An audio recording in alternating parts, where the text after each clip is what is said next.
1, 2, 3, 4. Ladies and gentlemen. Ladies and gentlemen. That's right, the big dick is here. Get ready.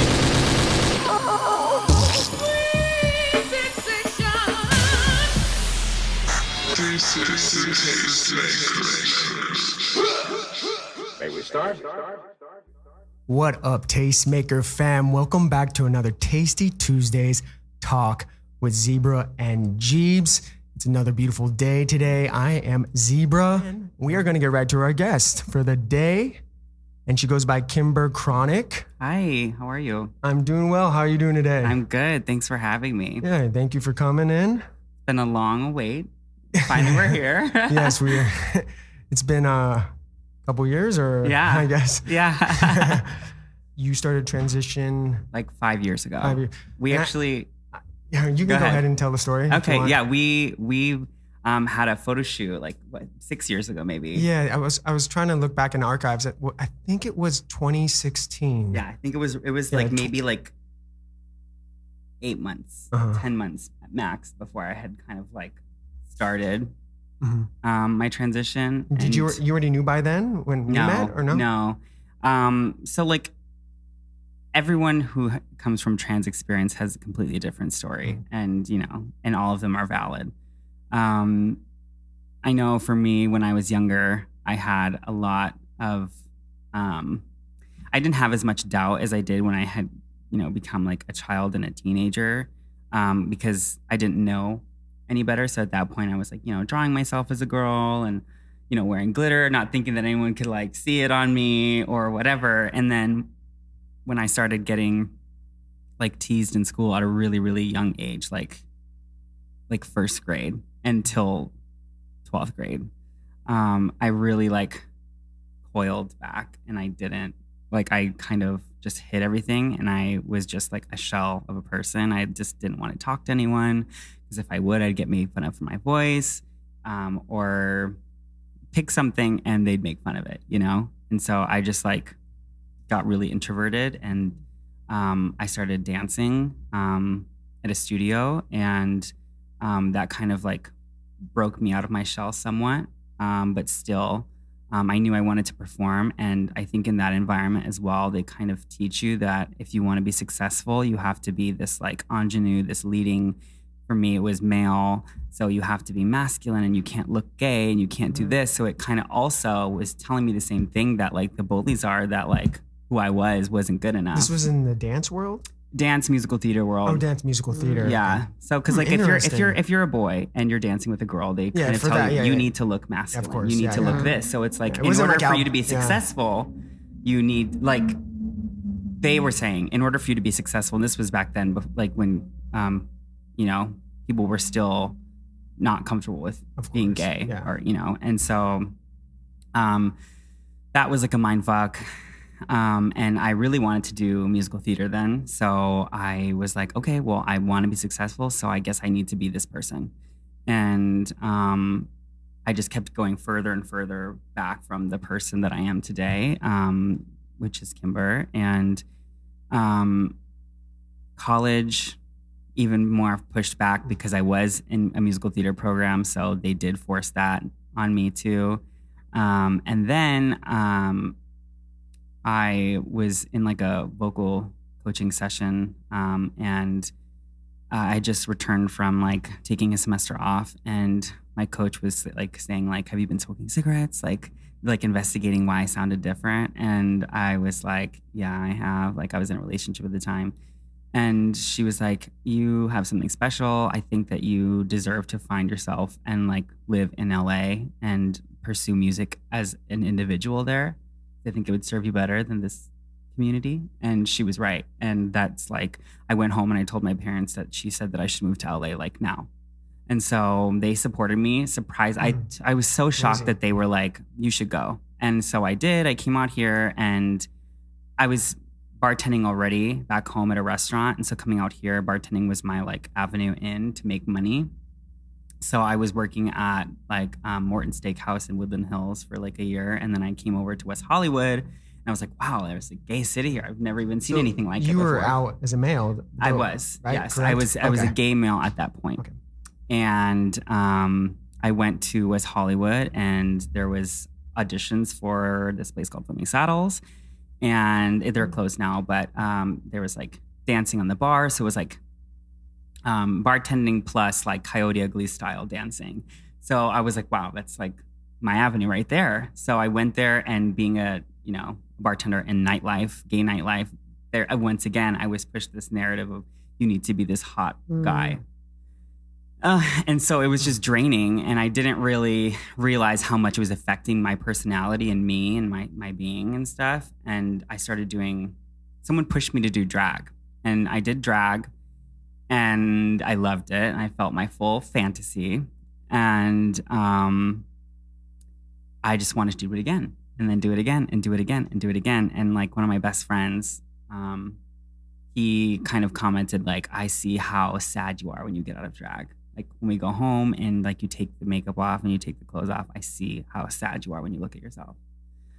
And so that kind of like started my revelation. And that was kind of the time that I met you, was that like doing drag a lot, kind of, just like experimenting and playing around, but not really knowing that I wanted to transition yet. Like it wasn't even really a thought. Like if I would have known that transitioning would have been an option, I guess early in my life, I probably would have done it. Like my mom always asked me, why didn't you tell me? Why didn't you tell me? I'm like, I didn't know that it was possible. I didn't know that that's A, what I was feeling, and B, that I could possibly do that. Well, like you were saying, it wasn't even part of this. Really, being gay was not been accepted. It was kind of taboo at that point. Transgender wasn't even part of the discussion either. There was no transgender talking. I mean, there was no talks about it. It wasn't in the media. It wasn't anywhere. I think it barely like the last 2-3 years have been pivotal. Oh, for with, sure. With the transgender community, because you say you're 29, and even like, you grew up in a time where like being gay was still people were making fun of. Oh my God, yeah. And you said it yourself, like I think it was so far that people pushed that back, so that idea never really came to you because you were already put into these narratives that you're like, well, I guess I have to do this because society, like, you have to be a strong gay man, you have to present yourself a certain way. That seems so difficult. It's like, okay. It definitely was. Like, it's not easy when someone tells you in order for you to achieve what you want, you have to be someone else. Mm-hmm. It's a hard pill to swallow, and then because you believe it, like you believe it, and you're like, wait, you do, because I mean, you're not going to like combat instructors and teachers, people that you've confided in and have taught you everything that you know. You're not going to be like, you're wrong. No, I can't. Like, I guess you can, but I didn't, because I was so afraid to speak out and say anything and defend myself at that point, because I wasn't really like a whole complete person. And when I started doing my drag, and when my friend did kind of present that idea to me of like, you don't really like getting out, I can see how sad it makes you. I like kind of broke down, and I like hid in my room for like a week, and I didn't talk to anyone. And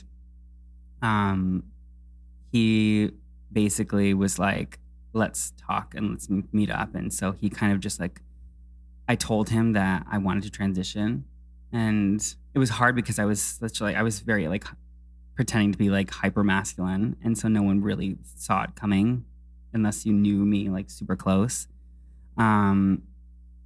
And he was just like, yeah, I really think that you should just leave your house and go to work however you feel like you look the best that day, whether it's in drag, whether it's with makeup on, without, however you feel the best about yourself is how you should start presenting. And so I was working at a nightclub at that time. And so I went to work, and I had, put a wig on, and I had put makeup on and stuff. And people at work thought I was just like kind of doing drag. And then I didn't stop doing it. And so they kind of, a crazy kind of situation happened at that place, and I got called out in front of a lot of people, and it was really wrong of how they approached it. And they eventually ended up apologizing, but, it kind of like forced me to like defend myself and say, no, this is what I want. This is who I am. And from there on out, I was like, you're going to change my name in the system to Kimber, and period. Like, and so 3 months later, I started taking hormone replacement therapy. I went to the Trans Wellness Center and to the LGBT Center, and they helped me get on hormones and testosterone blockers. And I started my transition. And, you know, it's been years, and it's like been the best thing that I could have ever done for myself. Like, I feel like a different person in like the best way. I feel like all the best parts of me like lives strong now. And yeah, I didn't live that way before. So it like kind of saved me. Well, it's like a lot, what we hear quite a bit is you're free. Mm-hmm. And when people, because you're oppressing who you were, your feelings, and once you get that ability to be who you really are, you're free. I mean, there's no limits at that point. Yeah. You know, the sky's the limit, and you can just soar because you don't have all that weight carried on your shoulders. How does one, like saying that would be in your situation, you had a safe place, I would say, your bar, and you could, that one day you just dressed up and, you know, went to work. Mm-hmm. No one, for the most part, didn't think anything of it. They but did, but you know, I'd say that there was equally as much support as there was backlash in the first couple of weeks, and then the support only grew. You know, it was kind of just like a awkwardness of like what's happening, but once people got it, it was all support, and it's been nothing but supportive since then. So I had to like put myself out there, and once again, like you have to like do something for yourself because no one's gonna hand it to you. So you just do it, and you know, focus on your happiness and where you want to be at the end of the day. That's beautiful, honestly. Yeah. Because I mean,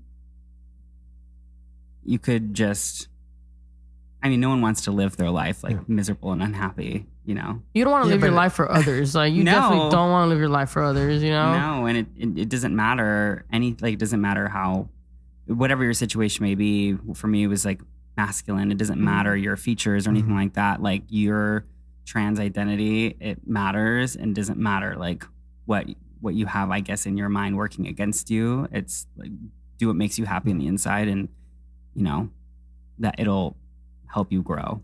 You had that support group, your friend. What about someone that doesn't have that, and they are questioning, you know, transitioning, but they don't have the support group? I'd say that there's amazing organized groups at the Trans Wellness Center and the LGBT Center. If you're in Los Angeles, the LGBT Center is an amazing place to start. You can it's go all right in here, there. right? Just down the street, it's just right? down the street. I think on Schrader or something. Yeah, on I Wilcox. think that's what it is. Wilcox. Yeah, it's Wilcox. Wilcox. And you could walk in there, and you could be just so scared to even ask someone to take hormones or start your transition, and you go in there to the trans department, and they will help you. They will at least give you support to say, even if you're, you know, don't feel comfortable in making a choice or whatever, you can still be here and you're still part of the community until you're ready. And, you know, I'd say even if you're not in Los Angeles, most places across the country have some kind of center, like a community center that can probably push you in the right direction.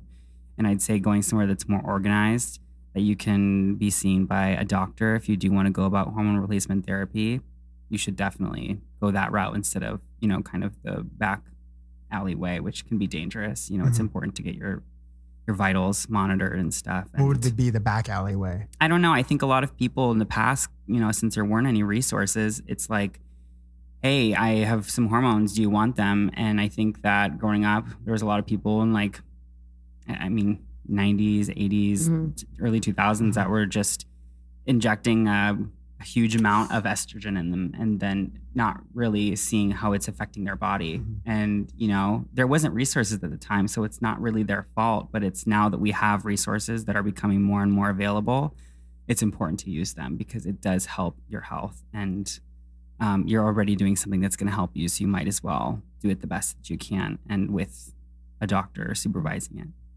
Were you terrified when you made the decision, or No. you were like, let's just go, so give me ready. the drugs? I was so ready. It was because I was presenting female only at night when it was kind of a mindfuck in the beginning because I wasn't taking hormones. So I did still have a lot of like more masculine features, which now I see how minimal that was. But like I would present during the day as male, and then at night when I would go out or when I would be at work, I was female. And then when I started taking hormones, that's when like the estrogen like kicked in and the testosterone slowly like went away, and I was like, I'm comfortable present to like as female, 100%. And yeah, I mean, then, you know, for me, I needed my hair to grow, and I needed to, you know, start getting some breast growth in order for me to feel comfortable walking around. And for me, it took a while, but that strength, like, it's like shaped me, and it's the woman I am today. But for me, I was lucky enough to have such a supportive family. My brother is super supportive. My stepdad is, and my mom's side of the family, and everyone. It's been amazing, and like I couldn't ask for a better family. That's good. Really, I was lucky in that department. Ladies and gentlemen, you're listening to the Tastemakers with Zebra and Jeebs On Loud Dash Radio. I'm Kevin.